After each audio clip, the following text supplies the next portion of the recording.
যথাযথ মর্যাদা ভাব গাম্ভীর্য ও বর্ণাঢ্য আয়োজনের মধ্য দিয়ে সৌদি আরবের 95তম জাতীয় দিবস উদযাপন করা হয়।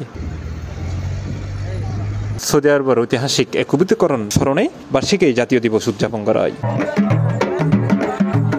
এই উপলক্ষে প্রেসিডেন্ট সালমান বিন আব্দুল আজিজ ও প্রধানমন্ত্রী মোহাম্মদ বিন সালমান তার দেশের নাগরিক ও সৌদি আরবত অবস্থানরত বিদেশীদের উষ্ণ শুভেচ্ছা জানাই।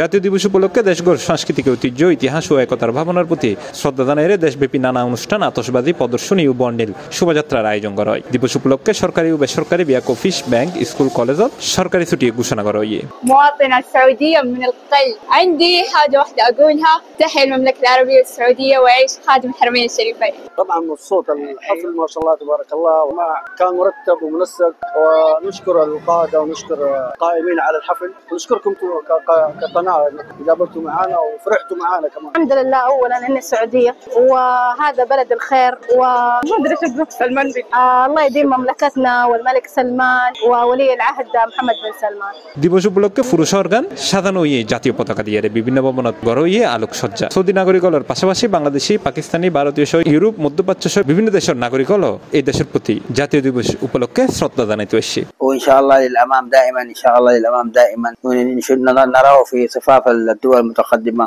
وندعو لهم إن شاء الله بإذن الله، وندعو لأمتنا إن شاء الله، وندعو لمملكتنا الحبيبة। 95 বছর পূর্তি উপলক্ষে আমাদের বাংলাদেশ প্রবাসী আমরা একত্রিত এখানে আনন্দ উপভোগ করতেছি। বিভিন্ন প্রোগ্রাম হইতাছে এখানে আমরা উপভোগ করতেছি। يعني السعودية جدا يعني فوق التوب يعني، والأمير محمد بن سلمان والله يديهم العافية وشكرا والله.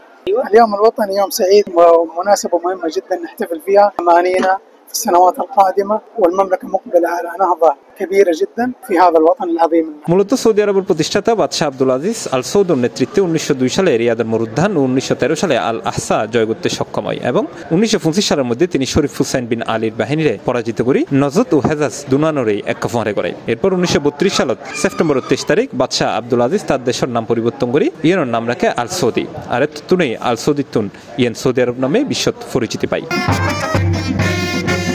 C plus TV, Chittagong.